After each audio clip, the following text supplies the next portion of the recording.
Buradan minaya düşübdən ayağın birini kəsiblər.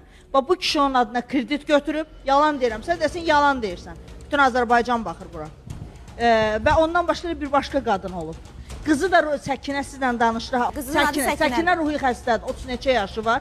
Ərə filana getməyib, yoldaşına xərçəkdir. Bu yalan nə danışırsa hamısını yalan danışır. Mən bu məlumatları bilirdim. Südabədə olub həyatında. Sən gözlüğün içinə kimi danışır. Sən yox, birincisi siz. Mən sizi kimi insan, mənə bunun videolarını atıblar. Nigar xanım, bu adam bacı müqəddəsdir. Qardaş üçün bacı qeyrətdir. Bu adam bacısının söyülmədiyi yeri qoymayıb. Siz nə qoyumunu axtarırsınız? Milli mentalitetdən xəbərsiz bir insandır bu. Mən də danışmalıyım. Sən nədir mənim səsim alınıb? Mən də vətəndaşım. İnanın ki, Azərbaycan televiziyasında efir qoymayıb bu adam. Hər yer gedirəmsinə gələni bu formada danışır. Bacını söyür. Mən də ayağa dura bilərəm. Otur aşağı. Otur aşağı. Sən kimsən ki, mən sənə danışam. Bir adam ki, ana, bacı. Dediklərimdən varım. Aha. Yalan çıxan kimi sən...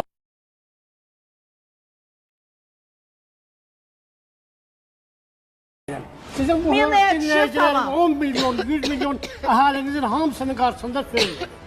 Əgər mənim dediklərimdən nöqtə vergülü yalan çıxsa, mən sizdən üzr istəyim, 10 milyonluq xalqdan üzr istəyim. Kilidana bir yaxşı verin. Hansı bacınla əlaqəm var?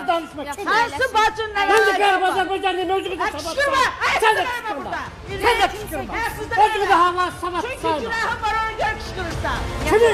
Gəl sabah gel. Başa düşdün? Yazıq arvad özü ödəyib da kredi. Tamamı tapaq sadəcə olaraq. Tamam nə lazımdır. Qadının ayağı şikəst olandan sonra qadını qovlayıb evdən.